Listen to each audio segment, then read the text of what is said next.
Welcome, everyone, to the Week 3 wrap-up show here. I put the Analytical wrap-up show on the description here for the pod. Yeah, we're going to get into the analytics, no doubt. Get into my adjusted scores, which, depending upon what they say about your team, you love or hate them. Chiefs fans, you might actually like them this week. Spoiler alert, they say you were better than the Colts despite losing this game here. We'll get into all that. Also got some takes on the football side of things for stuff that I was able to watch so far, but really going to get the most comprehensive wrap up here of not only what happened by the numbers, what to expect going forward. I have all the updated playoff probabilities for every single team, and I'll talk about some of those, especially those that have shifted dramatically from preseason. We'll go through all that, but if I want to give a wrap up on the Sunday action that we're going to discuss here, I would say, and I'm not sure if you guys would agree with me or not, but I would say it was a weird weekend in a way. We had Bills-Dolphins, which I'll talk about first, so I don't want to go into it too much. We had one team, running 90 plays, another team running 40 plays. We had that happen a couple of other times with some different games there. You'll see that the Cardinals actually ran a ton more plays than the Rams did in that game too. You had some weird teams winning, despite being by my numbers being the worst team. It happened quite a few times this week, but they were close games, so it makes sense. And I think you also have guys floating under the radar a little bit. I've seen some Lamar Jackson hype based upon what he's been able to do so far this season, but I'll get into a little bit more why I think he's getting underhyped, if there is such a word, in the MVP race and discussion and everything going on there. Okay, let's go through all the different games again. I'm going to give you the line going into the game for some context, the actual score, my adjusted score, which relies a little bit more heavily on success rate. It downweights outlier plays. It downweights dramatic swings within special teams, within penalties, things like that. And it's going to give a little bit more credit to teams who have bad fumble luck, let's say, if they're every single time that they're losing a fumble, every single time that they're fumbling, they're losing it, or they're not getting recoveries on the other side. And it's also going to give a little bit more credit to teams that have turnovers, interceptions that were not turnover-worthy plays by our grades, and vice versa. It's going to take away a little bit from some teams who did have that, who did have a lot of turnover-worthy plays, but by luck or by, the degree to which it was turnover worthiness, they did not end up being actual turnovers. I also get into some of the grading, and let me tell you, there's some grades in here that if they get out beyond what I'm going to talk about in this podcast, or if they don't get adjusted too, because big caveat right up front, this is preliminary grading we're talking about here. It has not been unlocked. It has not been finalized. I'm going to talk about it for context, but these can swing fairly dramatically because the crediting of a big-time throw or a turnover-worthy play have huge impact on the grading. So if those get changed around, and sometimes it's tough to, assign these sorts of things. If those get changed around, then we'll see some dramatic swings in the grades. But I'll talk about what we have preliminary right here. Here we go. Let's start with the game that I mentioned, the Miami-Buffalo game. Buffalo was a 4.5-point favorite going into this. And the Dolphins pull it out 21-19 by my adjusted scores, which everyone loves, which the Dolphins fans will love after this one. Buffalo was 30-26. So a little bit closer. I thought it might even be wider than this because, like I said, just some wild stuff going on here. 90 plays for the Bills. They had the ball for over 40 minutes. And remember, we're talking about out of 60 minutes here when we talk about time of possession. So then the Dolphins had 39 plays that they ran offensively, fewer than 20 minutes. They held the ball.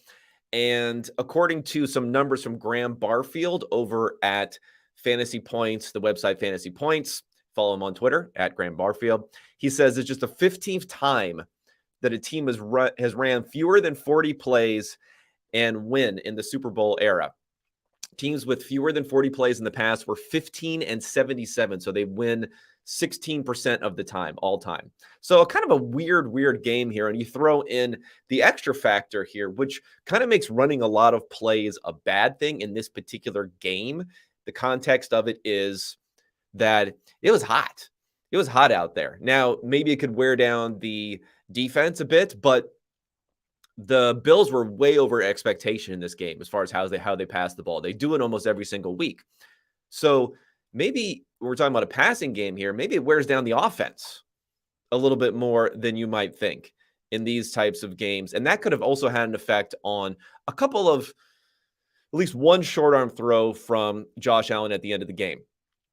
Again, I just want to highlight a little bit some of the craziness of these numbers of plays. If you look at the second half alone for the Bills, they ran 53 offensive plays in one half. They did not punt, yet they scored 3 points, 3 offensive points. They got 2 points on a safety, but 3 offensive points after running 53 plays in the second half, never punting. Okay, look at these drives that they had in the second half. A 21-play drive, which led to a field goal. So they stall out, get a field goal. A 6-play drive where they move pretty quickly down the field. They get to the 20-yard line for the Dolphins, and they miss a really easy field goal. And these field goal misses are significant. It was the third biggest swing in expected points for a particular play, minus more than 4 points. You think it'd be -3 because you missed the field goal, but there's a field position thing that goes into it also. So third biggest play, biggest swing of the game in a game that was very much lots of small plays was the missed field goal there. Then they have 18 plays and they fail on 4th and goal where it looked like Josh Allen kind of short-armed it. He was going to throw it out to McKenzie. He hesitated a bit and then he short-armed it there. They fail on there. And then on the last drive, 8 plays and the time runs out. I want to talk about the last drive a little bit because I've seen some stuff out there about Isaiah McKenzie, whether or not he should have gone down on this play. I could go either way on this. I don't really blame him that much, honestly, because if you look at it, they were starting from their own 47-yard line, the Bills, on that play. And it took a decent amount of time just for Josh Allen to move around, to avoid pressure. He dumps it off to McKenzie. When McKenzie first catches the ball, he's on the Dolphins' 48, maybe 47-yard line. And if he's just going to go down and not try to run, they're not in field goal range at that point. We're talking about a 60-something yard kick. No way that Tyler Bass. I like Tyler Bass. He's a good kicker, but he's not making that, I don't think. Or very, very low probability. So they still would have to get up to the line, spike it. Maybe you have time to run one more sideline play, get a little bit closer, and then you have to get a bounce. You have, again, one play, and then Tyler Bass could kick it from there. So maybe there's playing out. But when McKenzie first caught it, there did look like there could be a window to getting out of bounds. He could get around the linebacker, but the safety that was playing up made a nice play to force him back inside and tackle him in bounds and then run out the clock there.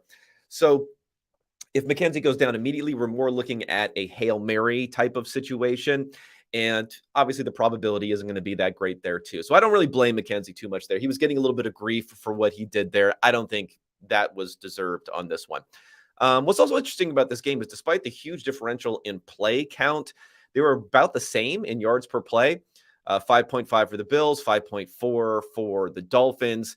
But again, because of the huge differential in plays, almost 500 total yards for the Bills and only a little bit over 200 for the Dolphins in this game. Now, Josh Allen had a very low grade. We'll see if this comes out. Let's see if PFF, I'll make PFF a separate entity here. See if PFF is getting dunked on a ton for this one. Because if you look at this grade, his passing grade, again, subject to review, is in the 50s, as opposed to Tua, who's up in the 70s.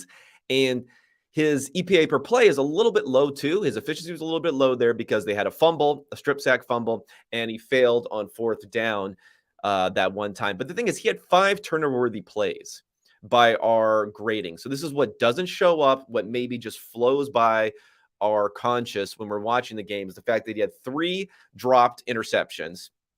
Were they the easiest interceptions? No, but there were 3 where the defender got both hands on the ball and did not come away with it. And then he had another strip sack which the offensive line recovered. So 5 turnover-worthy plays is really what kills Allen's grading in this particular game. Even though we're going to look at how he played, we're going to look at the 400 yards passing, the 50 yards rushing, multiple TDs, and we're going to say, this is a great game for Josh Allen. It's going to be a little bit different in our grading.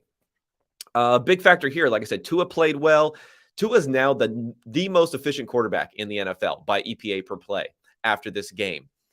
But again, just didn't have the ball in his hands very much on this. What I thought was either a scheme thing, maybe Jordan Phillips not being there for the Bills, but the Bills in this game were not getting pressure like they did in weeks 1 and week 2. They were getting crazy pressure against the Titans and against the Rams, despite not blitzing. They didn't blitz in this game, only blitzed 8% of the time, but they only had a 16% fast pressure rate. I look at fast pressures, which come in less than 2.5 seconds. Whereas they were at 50% fast pressure rate on Tannehill dropbacks last week. But Tua helped this. 4.4 time to throw. 2.4 second time to throw. 4.4 would be like a Malik Willis number. A 2.4 second time to throw and a 10.4 yard average depth of target. So, big. That's almost Brady-esque as far as getting rid of the ball quickly, but also moving it down the field. Had a long completion to Waddle, but just didn't have many attempts to do anything here. 80 passing grade-ish sort of number for Tua in this game, so he had the big number here. Jalen Waddle, another 100-yard game for him. He had 102 of only 180 yards passing. But there's really no big producer from the Bills. It was all spread out what they were doing production-wise. Okay, so the Dolphins are now 3-0. They're in the lead for the AFC East, and they have, not quite the tiebreaker because they'll have to play the Bills again in this one.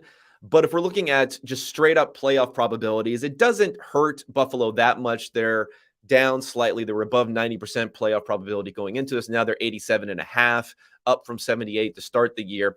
But Miami is way up. So they're actually still a little bit lower than Buffalo because of team strength numbers that we have.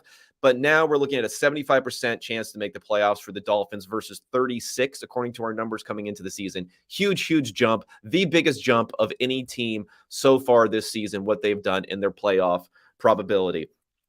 Props to Mike McDaniel. Props to Tua and everyone out there.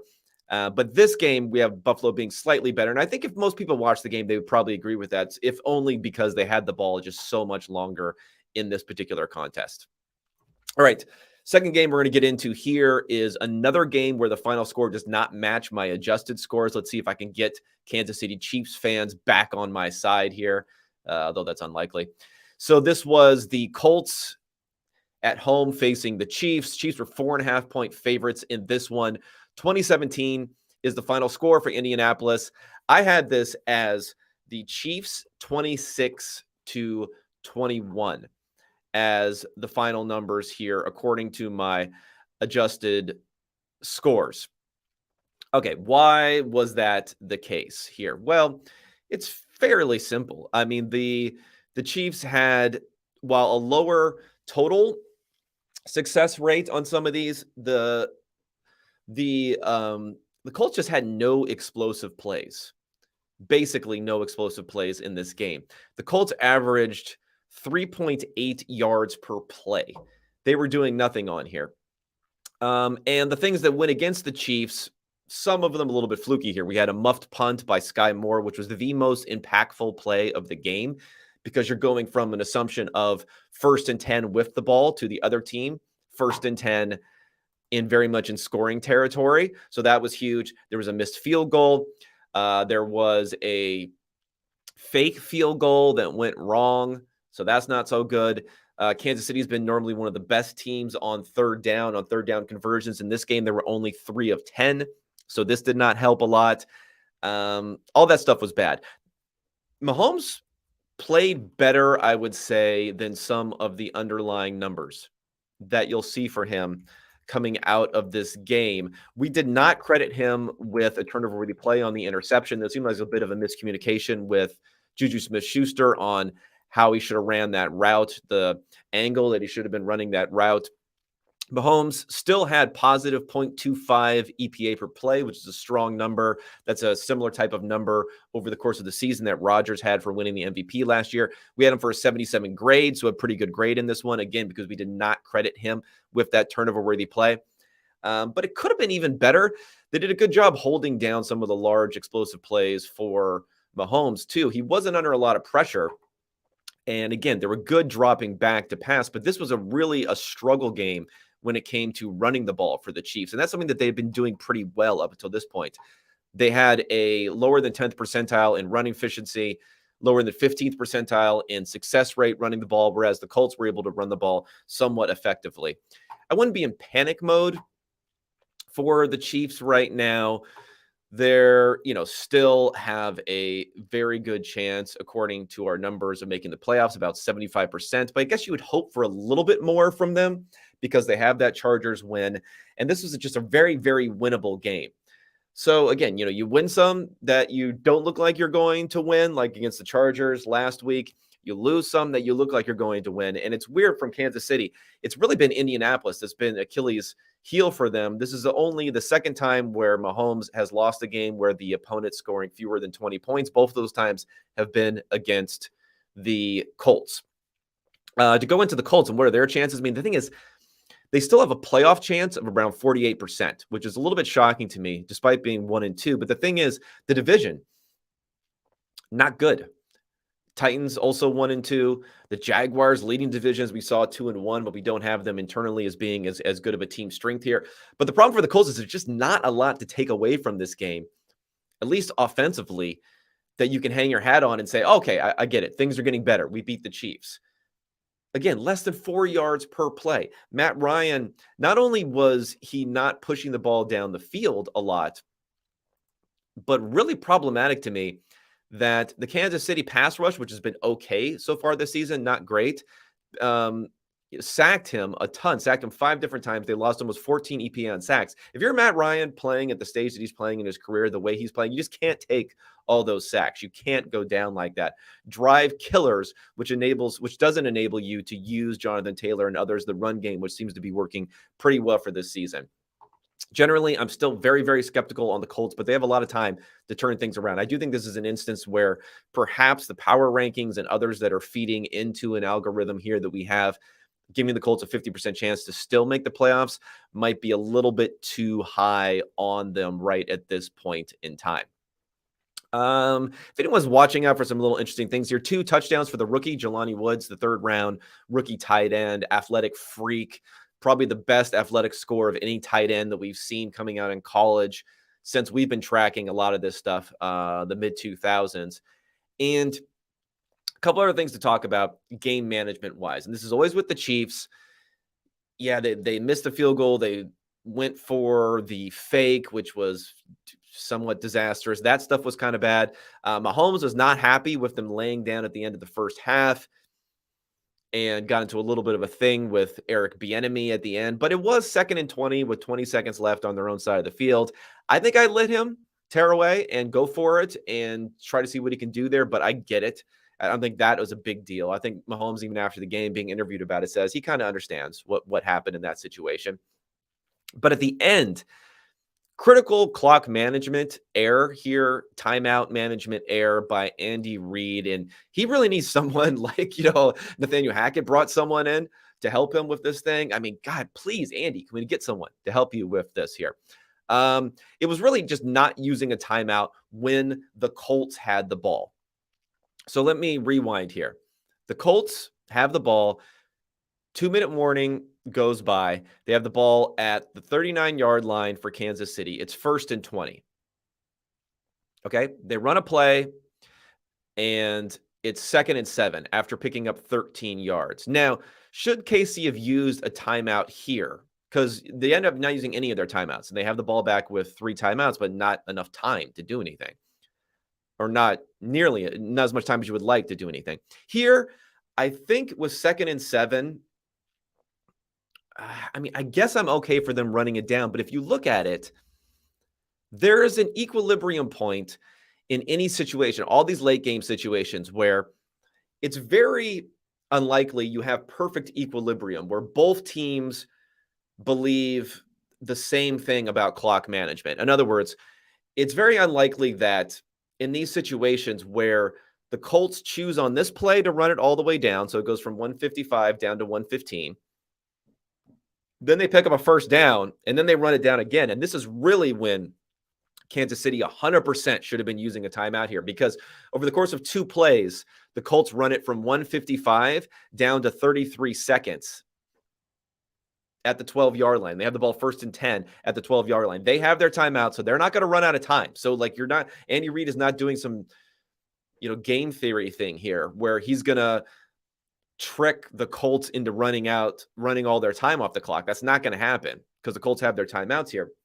So if the Colts are content letting the clock run down, that means Kansas City 99% of the time in this type of situation should want to stop the clock. You should want to do it the opposite. If it's raising their win probability, the Colts letting the clock run down, then it's lowering Kansas City's win probability, letting the clock run down. Critical mistake, not using at least the second timeout, at least keeping it around a minute left to go, because then when Kansas City would have scored, when Indianapolis would have scored, they would have had roughly a minute left to go. Could have saved at least 30 seconds. Maybe even more than that, depending upon what the equilibrium point was on that earlier play. But critical mistake from Andy Reid here. And he seems to do this a lot. Fourth down stuff is horrible.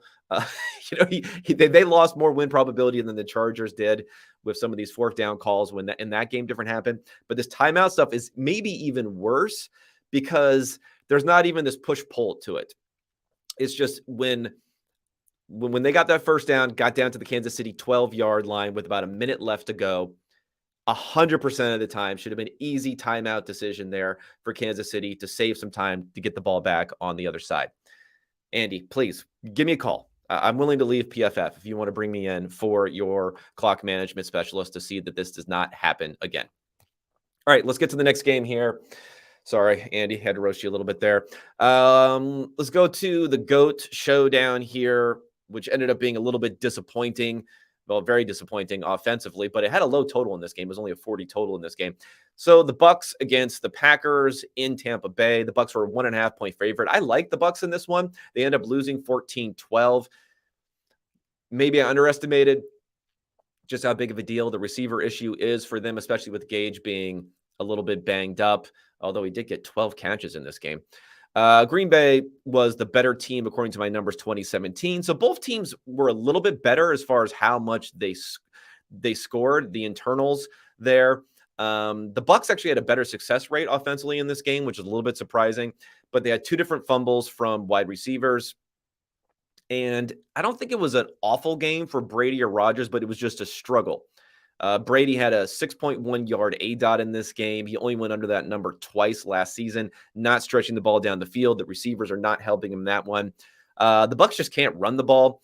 Leonard Fournette was under 3 yards per carry. The Packers weren't much better, but the problem was if you can't run the ball and you're running the ball a decent amount, you've got to be able to convert third downs to sustain drives. And the Bucs were 2 of 11 on third down, which ended up killing a lot of these drives there and making it very difficult for them to score and to sustain anything offensively. Like I said, the Packers weren't much better. They were 6 of 15 on third down, but at least it seemed like they were moving a bit better in this game. Is this the emergence game for Romeo Doubs? I'm not sure.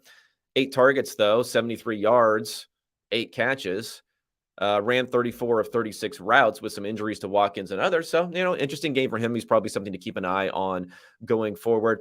And the thing to take away from this is this game, because it's 2 teams that are seen as being right up there in the conversation for best record in the NFC, the fact that Tampa Bay lost this game doesn't really affect their playoff chances that much. They're still at around 90% chance to make the playoffs unless things completely fall apart.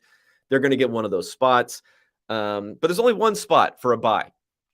So this does have an effect here where now Green Bay, they're not going to play each other again this season. Now they have the tiebreaker going forward. And again, Green Bay is almost a lock to make the playoffs, but a little bit less because they have a little bit more challenge within their division. The NFC South is just rough.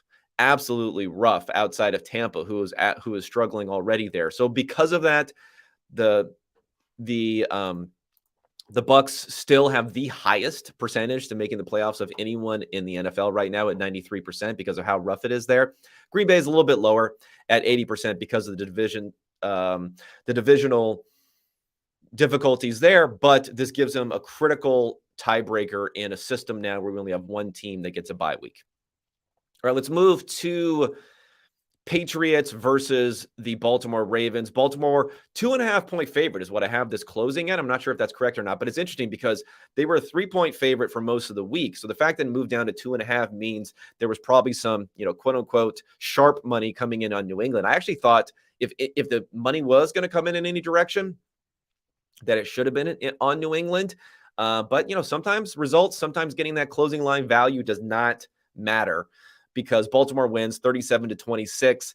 I have, by my adjusted scores, both teams a little bit further down as far as their scoring, 28-21, but pretty close. Kind of a shootout-ish sort of game here. 63 total points, which I did not see coming into this.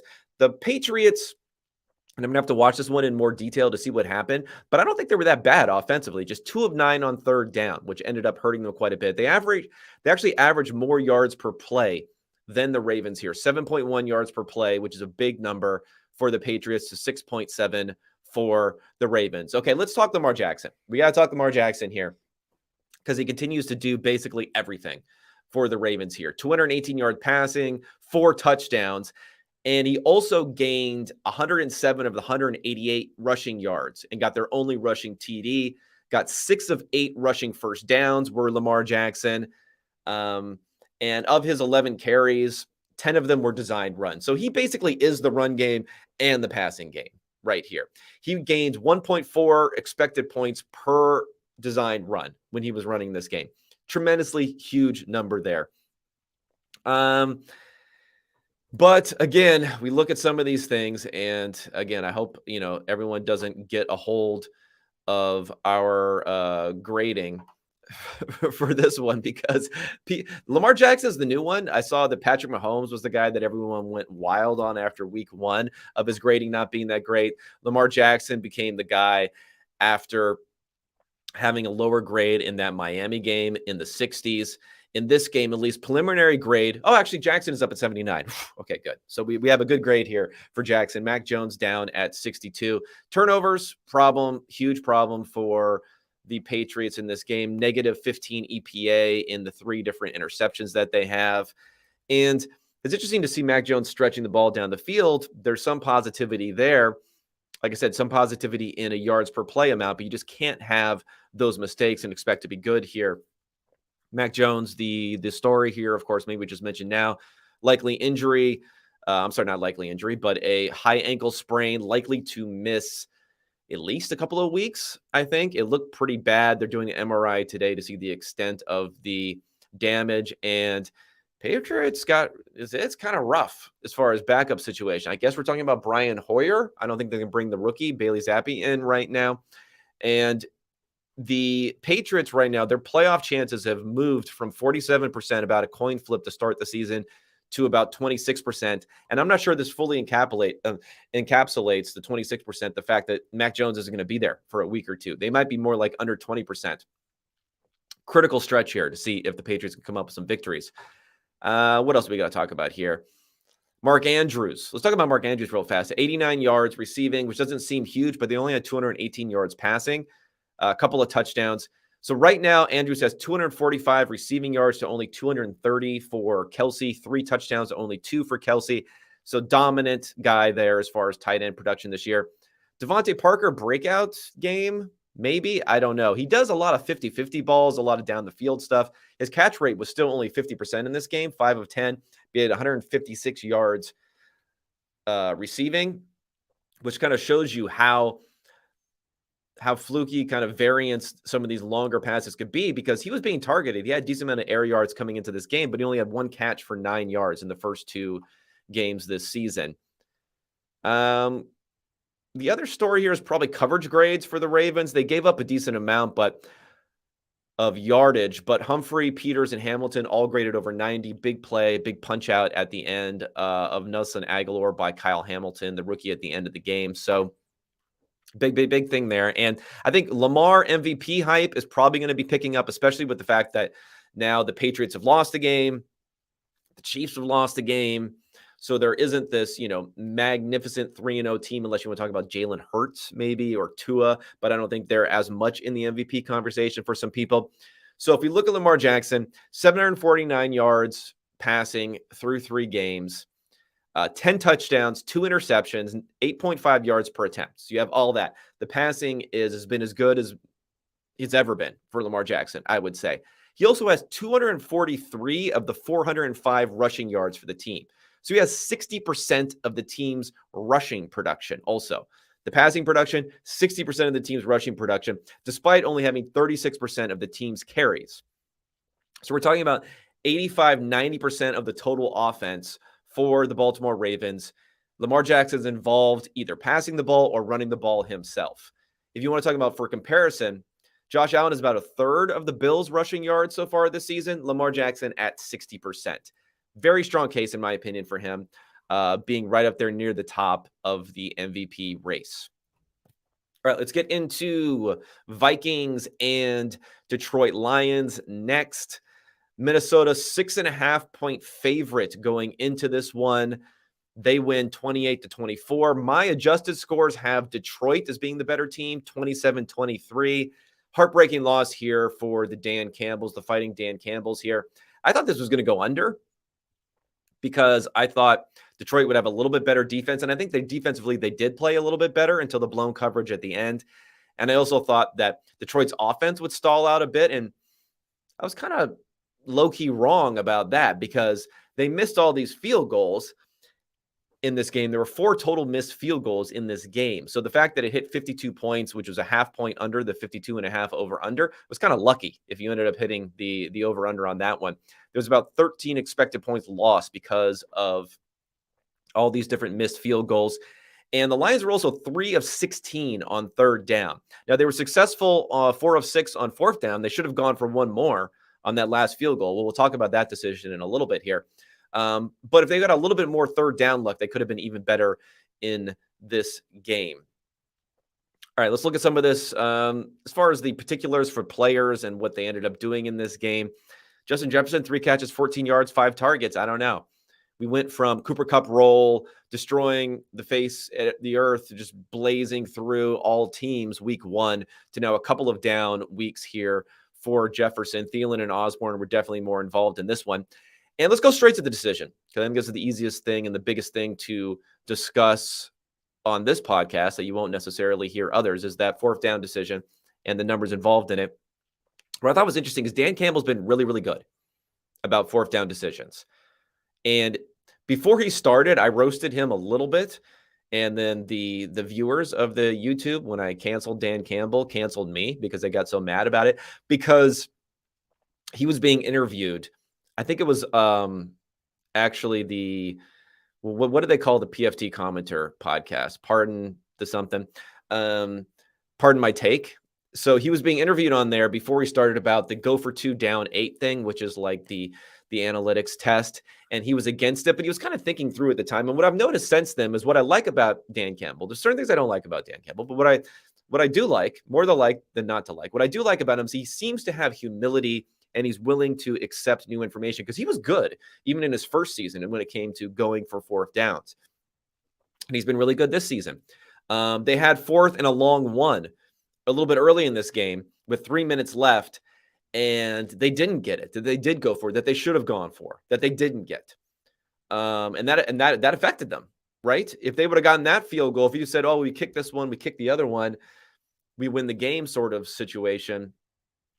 If they make these other field goals, there's lots of excuses he could have made around that, but he did do the right thing there on a tough decision. A little bit later on, it was 4th and 4, and I think optically you see 4th and 4 versus 4th and 1, and you think therefore it has to be a worse decision or a closer decision between field goal and go for it, but it was actually even a wider decision to go for it in this circumstance.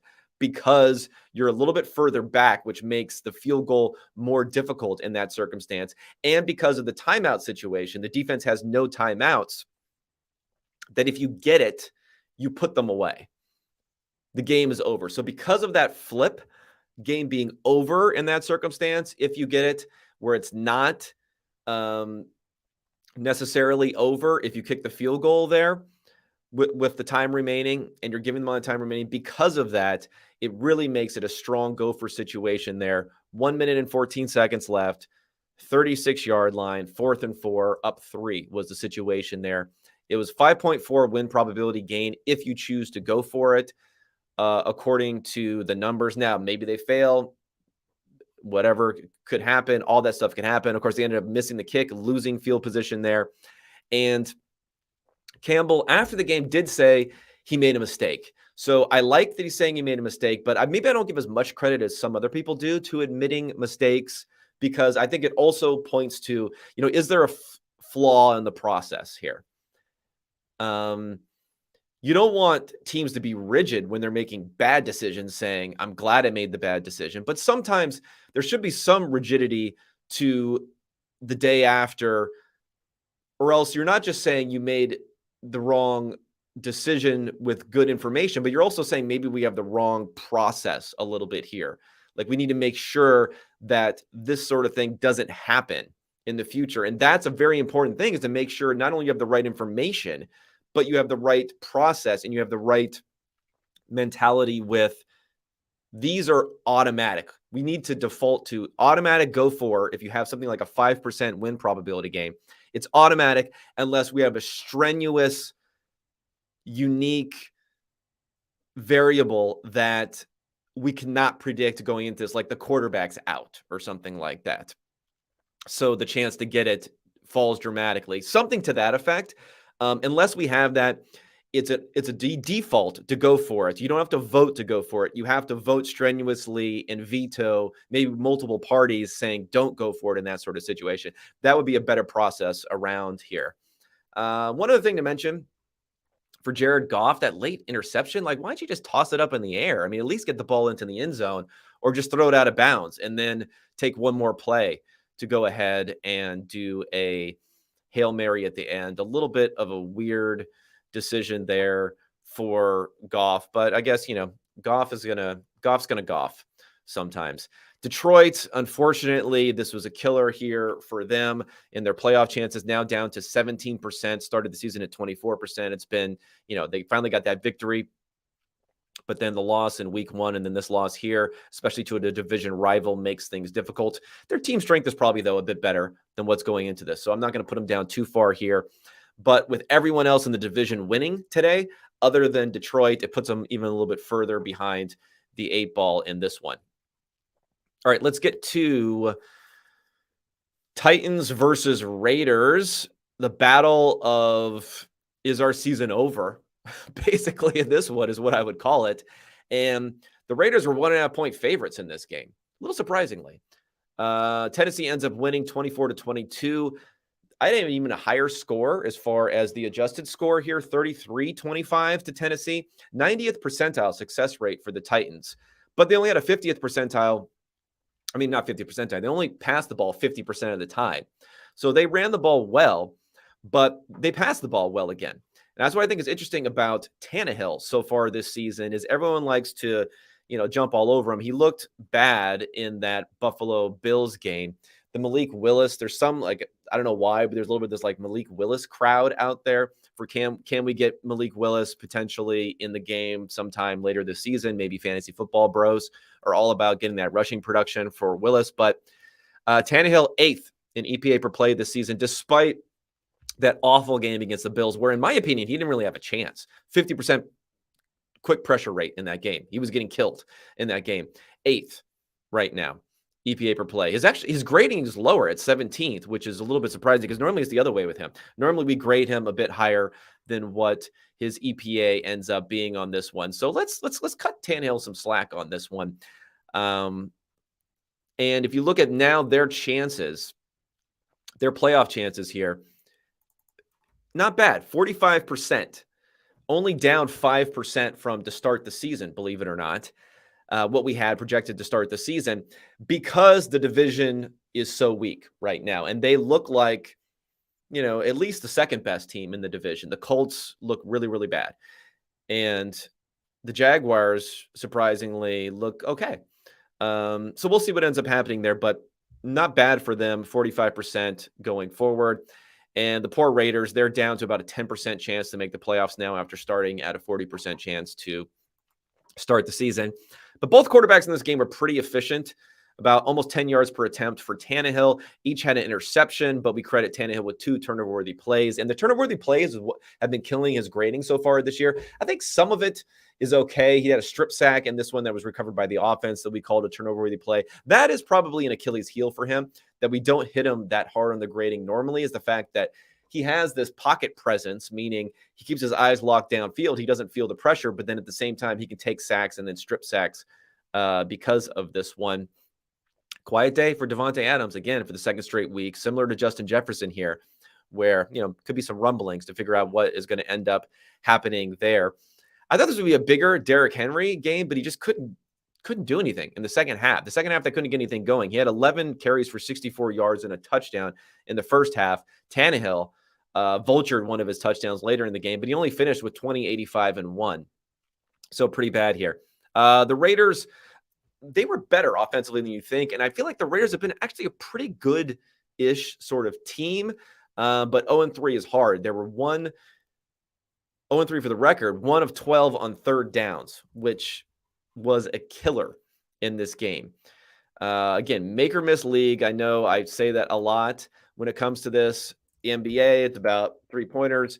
In the NFL, it's about converting on your third downs, whether or not you can end up doing it in this game.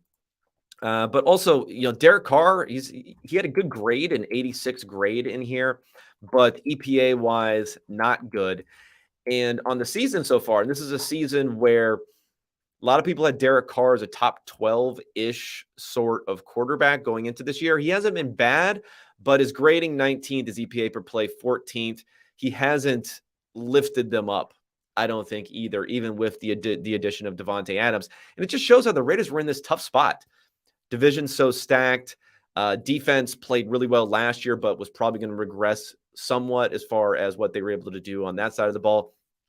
Derek Carr, tough to get him into the top 10. And I also think the addition of Davante Adams, and I'm sure we'll hear about this, a billion times from here on for the rest of this, if he continues to have a little bit of struggles here. But I think as opposed to Tyreek Hill and what Tyreek Hill can bring to an offense, this new element that he brings to an offense, and even A.J. Brown bringing a new element to the offense, Davante Adams, he brings an always open sort of element to the offense. But, Hunter Renfrow, Darren Waller, unfortunately, I think there's a little bit more cannibalization between what Adams brings to an offense and what he does and what those guys also bring to an offense, which probably means they're worth less than the sum of their parts in this sort of situation. Whereas, again, Tyreek Hill, A.J. Brown, these other guys probably open things up a little bit more for their offenses, and something to consider. Okay, let's get to the next game here. Get through this one quickly. Bears-Texans. Bears 3-point favorite going into this, which seemed kind of strange because the Bears offensively might have been the worst team in the NFL so far, at least setting back passing offenses back to the 1930s. But in the desert, they know what they're doing. 23-20 final score here for the Bears, though there was a late pick that ended up putting them up, getting that final score there. I had Houston being better, 23-20 in this game. Okay, we've got some great numbers here for the Bears because they're 2-1 team. You can just go through so many different numbers here if you want to talk about like the craziness of the fact that they're 2-1. So the Bears are 2-1.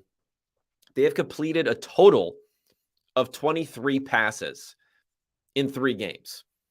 They're averaging a little bit under 8 completions per game in these 3 games, yet they're 2-1. Let's talk about Justin Fields, because again, Justin Fields is 2-1, right? Same as Trevor Lawrence. Hey, Justin Fields and Trevor Lawrence are both 2-1. Well, Fields right now, through 3 games, let me give his numbers. And I know he had the monsoon week 1, but still, we got to get the rest of these numbers here. to see how bad this has been, at least from a passing perspective, or unproductive. Not to attribute good or bad, but let's just say unproductive by the numbers. He's almost exactly at a 50% completion percentage, 51%, which again, this is the NFL. This is the year 2022. The average is closer to 70% than it is to 60%. 297 yards passing over 3 games, so less than 100 yards per game. 2 touchdowns, less than a touchdown per game. 4 interceptions. He has 2 fumbles, but he didn't lose any of them. But again, potential for even more turnovers there. He has 10 sacks. He's taken 10 sacks, Fields, on 51 dropbacks. So almost 1 out of every 5 times, 20% of the time, he drops back to pass, he's getting sacked. Easily leads the NFL in that category. 10 scrambles also. So 20% of the time he's getting sacked, 20% of the time he's scrambling, and 60% of the time he's actually passing it on pass plays. And he's dead last right now amongst all quarterbacks who have had at least 50 plays this season. So I'm not counting Lance and I'm not counting Dak because they haven't had a chance to come back here. So amongst quarterbacks who had at least 50 plays this season, he's dead last, 31st in grading and in expected points added per play. Yet the Bears are 2-1. Positive side, let's talk some positive side for the Bears here. Khalil Herbert, so anyone who drafted him as a 0 running back, potential fill-in down the stretch, you may have something here with David Montgomery out. 157 yards on 20 carries, 2 touchdowns. 281 rushing yards in total for the Bears. So, hey, I guess you don't need a quarterback if you can do that and you can play some pretty poor competition on the other side of the ball.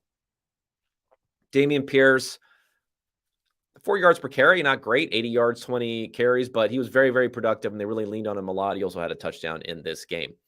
What's funny about the Bears is that their chance to make the playoffs, because we have them internally as being so bad of a team, and then that continuing to be pumped up by the poor play they've had so far this season, them going 2-1 so far to start the season has only raised their playoff chances from 12% to start the year to 18%, according to the numbers.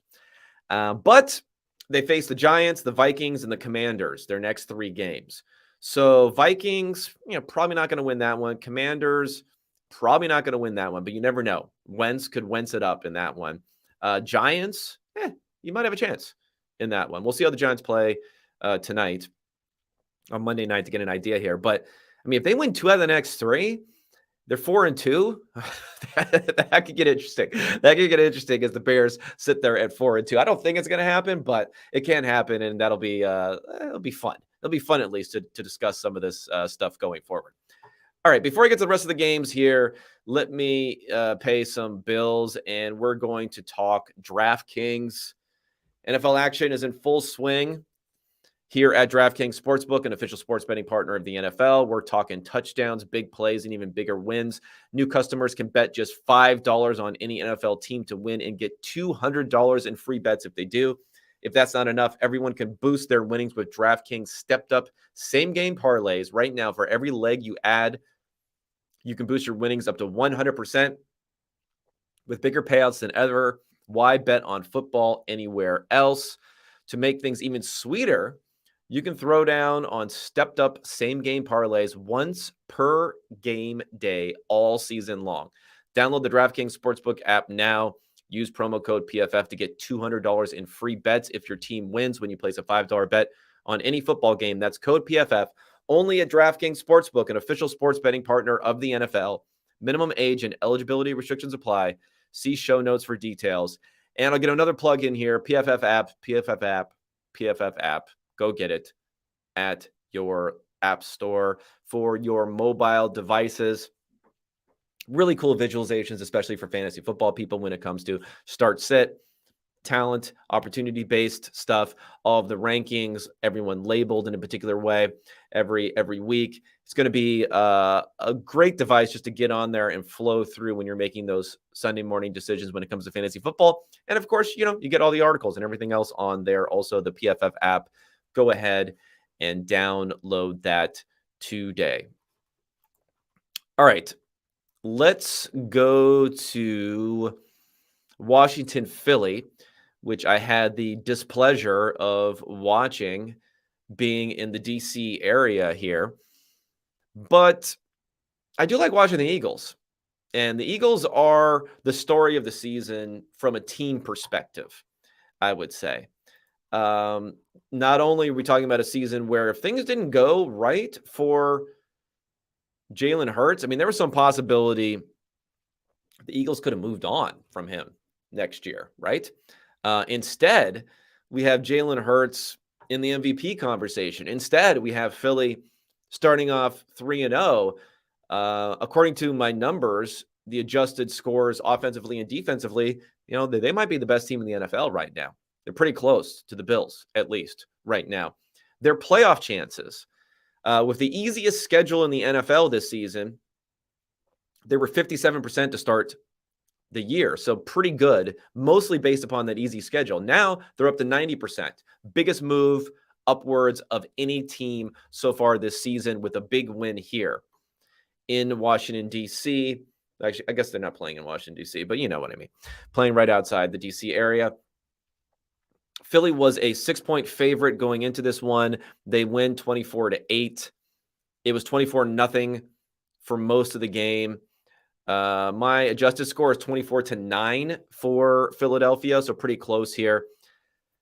The pressure on Wentz, he took okay, it wasn't all his fault, right? They were getting a lot of interior pressure, which is great for the Eagles because we saw that interior pressure last week against Kirk Cousins and how that was able to basically destroy any chance they had there of a passing game last week. I mean, a similar sort of thing happened in this game, yet I felt like Wentz was just not dealing well with the pressure. You have to be able to move around a little bit here. And I know he had about a 50% pressure rate, but actually you look at the fast pressure rate, it was only around 20%. So it wasn't, super fast. There were times where he was trying to let things develop down the field. They have McLaurin running some deeper routes. They have Jahan Dotson running some deeper routes. They're trying to utilize some of that with Carson Wentz's arm. They just couldn't quite do it in this sort of game. And the 9 sacks we're talking about here, including, multiple strip sack situations here, 9 sacks here, the EPA lost. So the expected points lost, almost 20 points lost on sack, which is one of the worst games, definitely worst game this season. One of the worst games we've seen in the last decade as far as losing. And again, tough game for Wentz with the pass rush, but we say sacks are quarterback stat because sometimes even in a play where it's blown up because of the pressure, you still have to be able to get rid of the ball and not take the sack in that situation. It's not giving up, getting those yards back that you would have lost via sack makes a drive salvageable in a lot of circumstances versus just taking the sack and absolutely killing the drive here. What's interesting about Hurts, and I don't know how much to measure him on, the second half of the game, because he had some great eye-popping numbers when it came to the totals here and also EPA, but we actually didn't grade him that great in this game. Hopefully that gets reviewed because we're going to get roasted, absolutely roasted on this one because I'm looking at the initial grades on here. I think I already flagged this to the grading people, so hopefully this will get taken care of, but maybe I'll even whisper it because it's like Carson Wentz had a higher grade than Jalen Hurts. So we can't have that happen. We cannot have that happen. Probably not crediting Wentz enough with the sacks that were being taken. And there must have been something else going on in this one. Let me just look it up because there must have been some turnover-worthy plays, I guess, for Jalen that were not being called here. Only one turnover-worthy play. Okay, I don't know what's going on. Actually, I see these grades starting to flip around already on review. So maybe ignore what I just said about the grading there. I remember the initial grading, though, was troubling, to say the least. I think it was because on a running play, Hurts got hit with a bad rushing grade. What happened? Did he fumble or something? I don't even have it down here. But anyway, that's why Hurts's number is low here, is that he actually didn't have such great grading here. Actually didn't fumble. I don't know why his grading is so poor, but his grading is bad running the ball. So his passing grade at least was a lot better. Again, Optically, the numbers are big for Hurts, 340 yards passing, 3 touchdowns, only 20 rushing yards and 11 carries. But the fact that he's able to have a big game like this against a pretty weak defense. Let's not get crazy about the defense here. But the fact he's able to have a big passing game like this, even when he's not being ultra productive on the ground. And the team also was not being ultra productive on the ground either. I mean, their running success percentile was was under 30%. Their EPA per run was below the 10th percentile. Bad numbers there. But the fact that they're able to put together a lot of big plays too, which, not all the time Devontae Smith is going to come down with that touchdown that he came down with over defender. He had another long catch where he probably didn't get both feet in bounds, but Ron Rivera was too slow on the challenge trigger for that one. And Devontae Smith becoming a wide receiver 1 to A.J. Brown with Dallas Goedert, who also made an excellent play, which gets credited to Hurts, but it was really an excellent play by Goedert to Olay a tackle and then get into the end zone. It's a really strong 1-2-3. I mean, he might be up there with anyone as far as a 1-2-3 pass catchers for the Eagles here.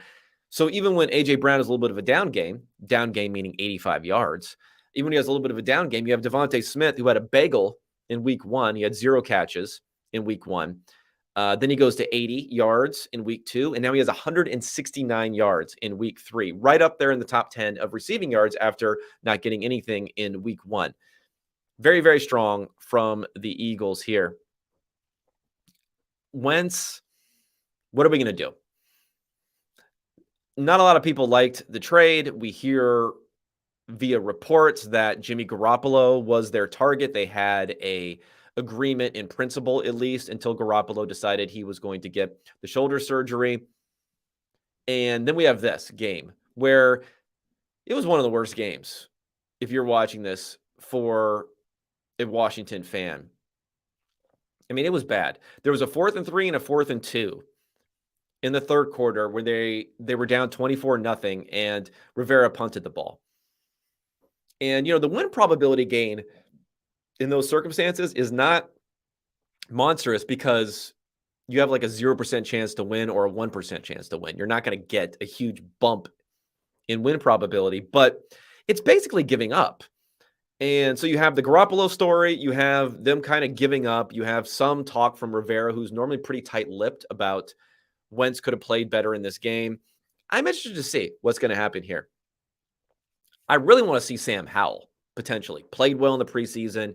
He was a guy who came out early, but then fell all the way to the 5th round in the draft. He was seen as maybe being a top pick the year before. After his sophomore year, going into his junior year, he was being projected as being a first rounder, maybe top 5 pick sort of guy before falling off there. He looked good in the preseason. Again, he hasn't been active though. So even if they do turn from Wentz, which I don't think they'll do next week, but it's on the radar to happen eventually, even if they do turn from him, maybe they'll go to Heineke first. But I think when you have a 5th round pick who has some promise like this, you want to just find out as much as possible, as early as possible for him. The problem is Rivera's kind of an old school sort of guy.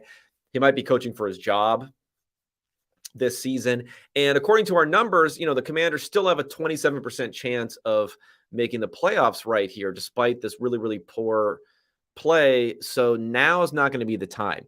Maybe in another game or two, if they lose, maybe if they lose the Bears, which they have coming up in a few weeks, they will make that turn after that and finally give up on the realistic chance of making the playoffs with Carson Wentz. And then, if Howell looks good, we don't know how Howell looks, but he's not the backup, at least.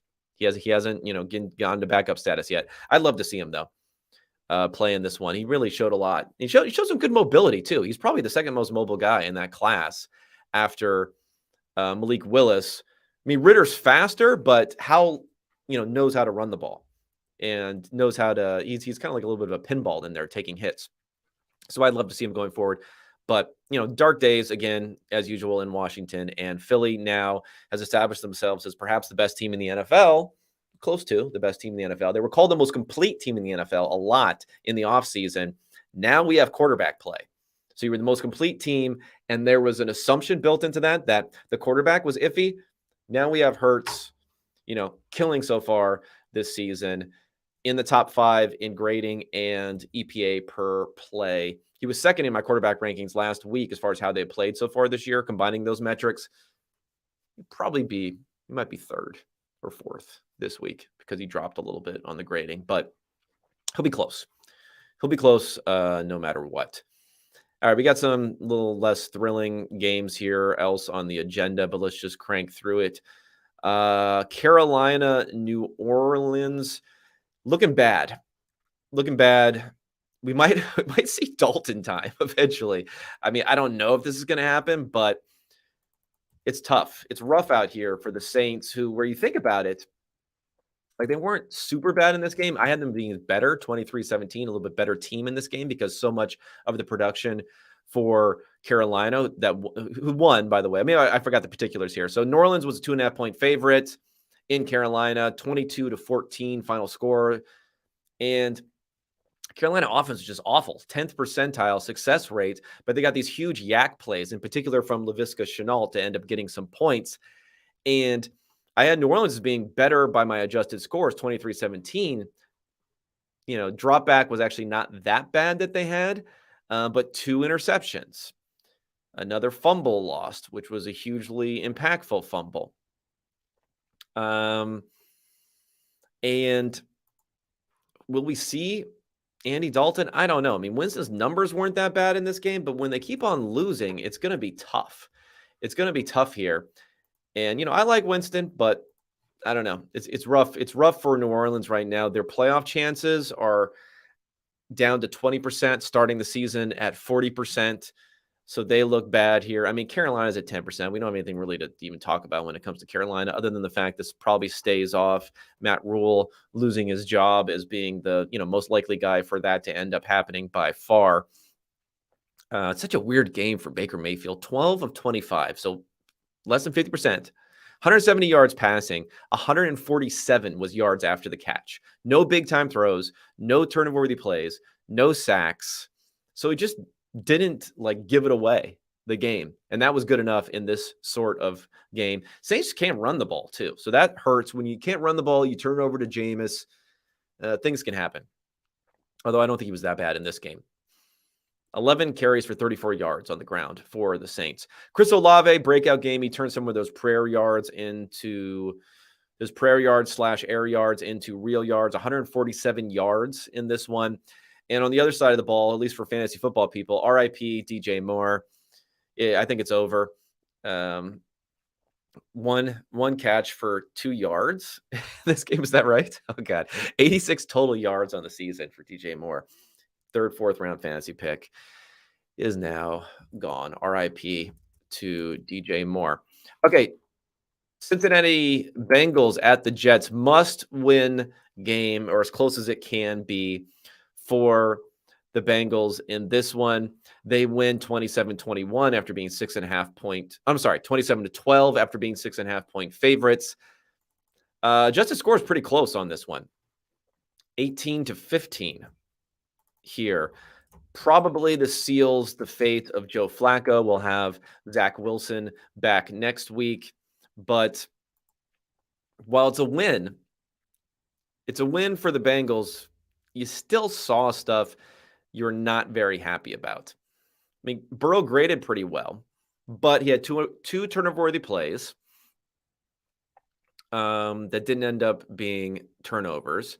And his offensive line, 33.7 pass blocking grade for the offensive line. Again, I put a lot of these sacks on Burrow, but the offensive line has also been maybe the worst in the NFL, according to the numbers I look at on how quickly pressures are coming.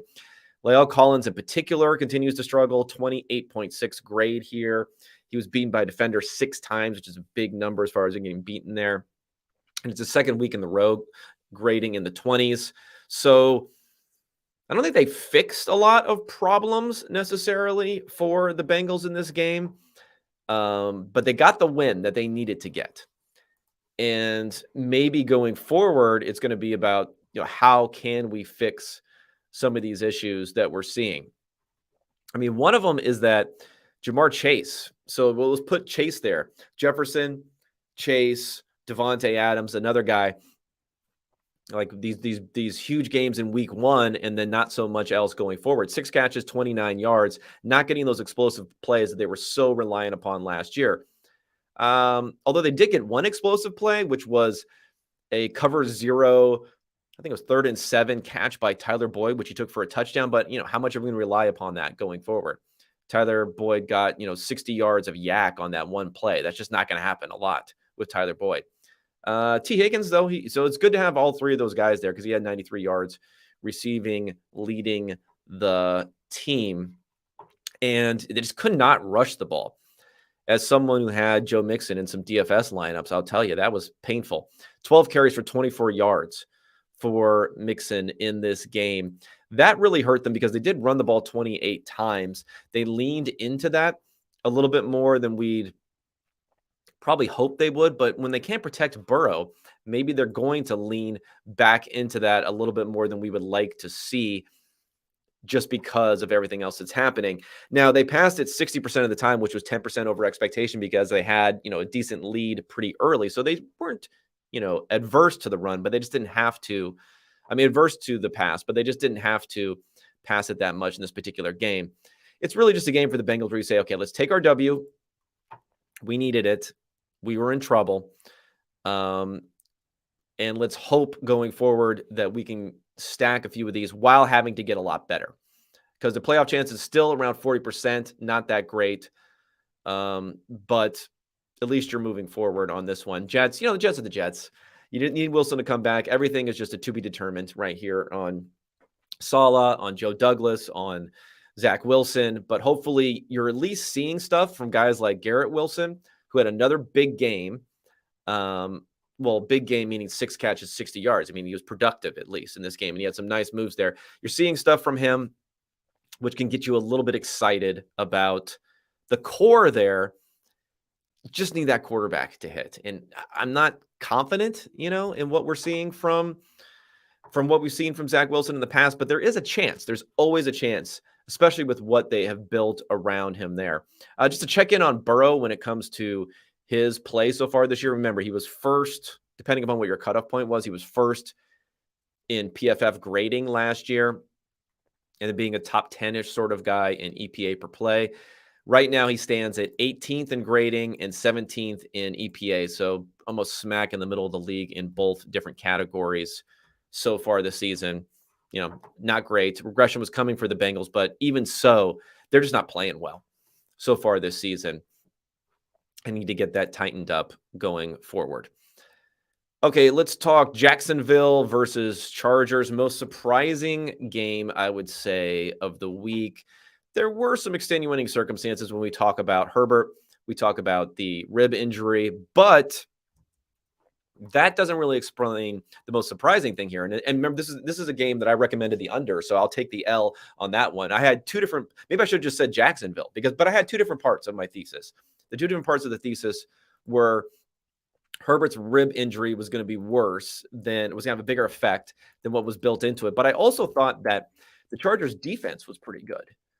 For the top 5-ish sort of unit, the way that they looked early that season, the way they played against Mahomes earlier that season, the way they played against Derek Carr earlier that season. But Jacksonville just destroyed them. 38 points here, 38-10. Jacksonville wins. It ended up closing at 6.5 points to the Chargers. Once Herbert was back in the lineup, it was 7 and went down to 3 or 2.5, and then back up to 6.5 when Herbert was in there. Adjusted score, pretty wide. This was not a fluke that Jacksonville handed it to them, 38-10. I have it 32-13, so almost as wide. Chargers couldn't do anything offensively, under 20% success rate. Jacksonville over 80% success rate, and they had some big plays from James Robinson, including a 4th and 1. They're going for it a lot on 4th down. Doug Peterson, our Jaguars, including not getting it on the first drive where they went for it, but establishing that mentality, and they're quick about it. Not having to worry about wasting timeouts, doing anything like that. They're up at the line. They're making a decision. They're going for it. That's process. That is process. They have that in place with Doug. And also, I'll name drop my man, Ryan Paganetti, who helped on this podcast co-hosting a few episodes. It was going to be something more extensive, but then he ended up getting this job with the Jaguars. He worked with Doug in Philadelphia before, had the year off. Like when Doug had the year off, now he's back working with him, doing coaching analytics and other stuff there. Jaguars are hiring for a data scientist, though. So if anyone is interested in getting into on our Jaguars, you should check that out. A steady, methodical, good game from Trevor Lawrence. 90th percentile dropback success rate. Nothing spectacular, I wouldn't say. Had a turnover-worthy play that we deemed as a dropped interception that wasn't ended up caught. But still, no interceptions, no fumbles. Pretty good on converting, getting those fourth down conversions. Wasn't asked to do a whole lot because of the score in this game. They only passed it 55% of the time. But still, we're talking about solid, if unspectacular play from Trevor Lawrence that we've seen from him. After some shakiness in week 1, the last 2 weeks have been really, really, really good. And only a 5% fast pressure rate that he faced in this game, despite the blitz rate being 44%. I don't know what happened. I don't know what the Jaguars are doing up front. You got to tune into the offensive line podcast to figure out what was going on here. Joey Bosa got knocked out, so that probably has something to do with it. But it was the opposite for Herbert, with Rashawn Slater hurting. Really, really poor offensive line performance, worst grading of the week for the offensive line here. He was under fast pressure 32% of the time, so much, much, much higher there. And Lawrence with about an 80 grade, 0.3 EPA per play, really, really strong. Herbert more in the 60s, and negative 0.1 EPA per play. And for all this hand-wringing we've been doing about Joe Burrow and some others who are struggling this season, you look up and Justin Herbert, he's 14th in grading and 10th in EPA per play. Not great. I mean, yeah, you got the rib stuff. The rib stuff was definitely part of it. So you put an asterisk next to it, but still probably worse than you would have hoped for, a lot worse than you would have hoped for, even with the rib issues here. And Trevor Lawrence, 11th in grading, 6th in EPA per play, going to be solidly in the top 10 of my quarterback rankings for how he's played so far this year. Again, not spectacular, not a Patrick Mahomes, Lamar Jackson, Justin Herbert type of second year so far, but good enough to get it done with these other pieces that the Jaguars have been quietly putting in place. Remember, this was their first overall pick for the second year in a row. Like, they've been picking up pieces, spending a lot of money in free agency. Things are coming together with the coaching, which seems to be the biggest element that they brought in with Doug Peterson to now build a pretty decent team, and hopefully a decent team going forward. All right, let's go to Arizona, LA quickly on some of this because it was kind of an ugly game here on both sides. Well, not really more on Arizona. I mean, it's 12. They only scored 12 points. 2012 was the final score.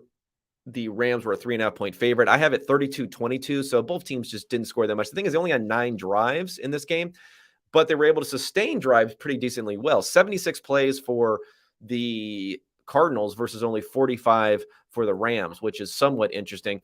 Highly efficient game for Stafford, 10 yards per attempt, but 189 of his 250 yards were on yak, yards after catch.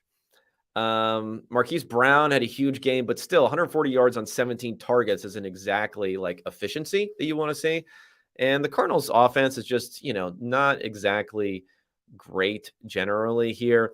30th percentile as far as their success rate, where it was almost 100th percentile for the Rams. The Rams ran the ball well, and they passed the ball well in this particular game. And if we look at the stats here, EPA per play for Murray was negative. His grading is in the 60s. Having a tough year to start here. Maybe things will get better with DeAndre Hopkins. I'm not quite sure. But as of now for Kyler, he's kind of been an average-ish sort of quarterback so far this year. Not going to get it done.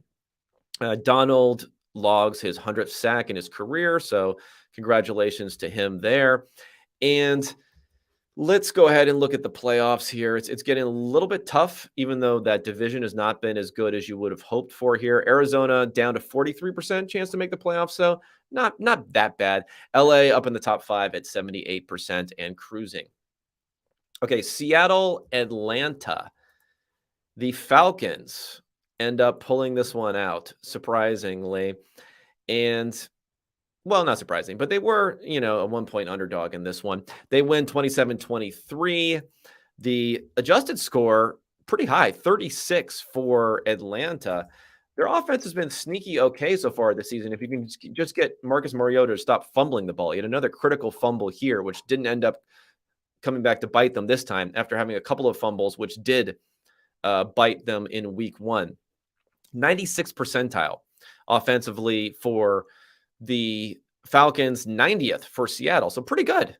Pretty good for Seattle. I mean, Geno continues to grade pretty well, graded in the 70s here. EPA per play of 0.2 per play, so he's doing really well there. I mean, these teams are not going to compete for playoff spots, but both of them acquitted themselves pretty well, which either says their offenses are sneaky good or the defenses are not so sneaky bad. I think it's a combination of both of them in this game.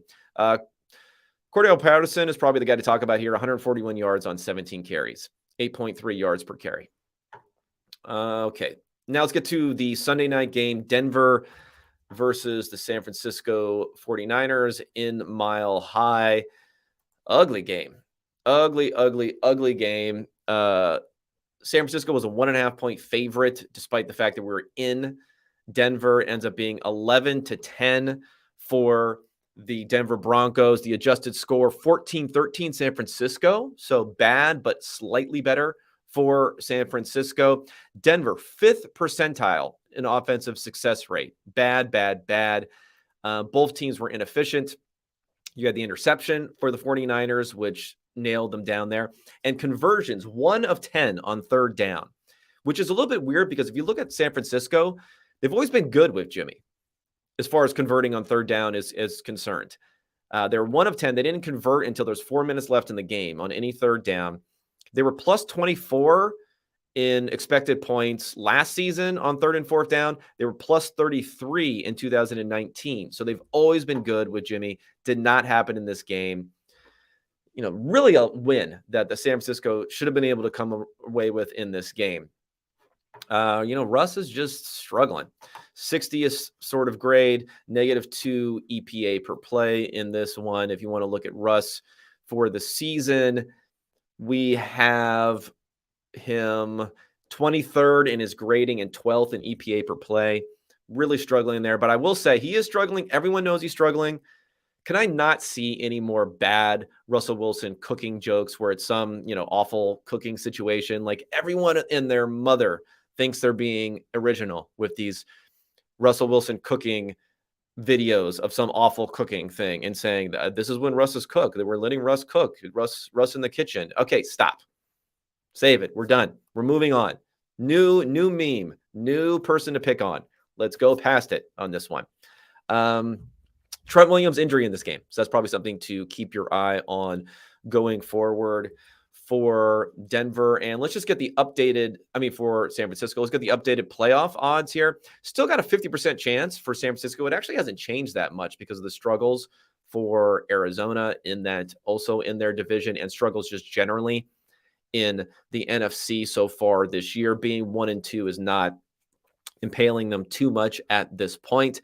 And flipping over to Denver, very strange 2-1, but their playoff odds are up slightly, up to 53%. It isn't higher because of the quality of the division and play there and the quality of the AFC generally. And props to Jimmy G for pulling in a Dan Orlovsky, also taking the safety in this one. Jimmy, need a little bit better effort for Jimmy truthers like myself going forward so we can get things going in the future. All right, I'll be back with you guys tomorrow to wrap up Monday Night Football. I'll have some more notes on the upcoming week and games that I like, maybe some betting stuff, but I don't want to get into it too early in the week. If there's something, especially for Thursday night, that I like, I will tell you. Go ahead and click the thumbs up on the video if you're enjoying this, watching it live on YouTube. Leave me comments. I do read them and will respond to them if they are intelligible. And rate and review the pod on Apple Podcasts if you get the chance there. So for everyone, thank you so much for tuning in, spending some time with me to go through the advanced stats this morning. I'll be back with you tomorrow. Enjoy, if you can, the game tonight. I know it's one of those, NFC East games NFC East games that'll get ratings because it's Dallas and New York, but could be a bit of a struggle session here for all of us watching this one. All right. Thanks so much, everybody. And I'll be talking to you tomorrow.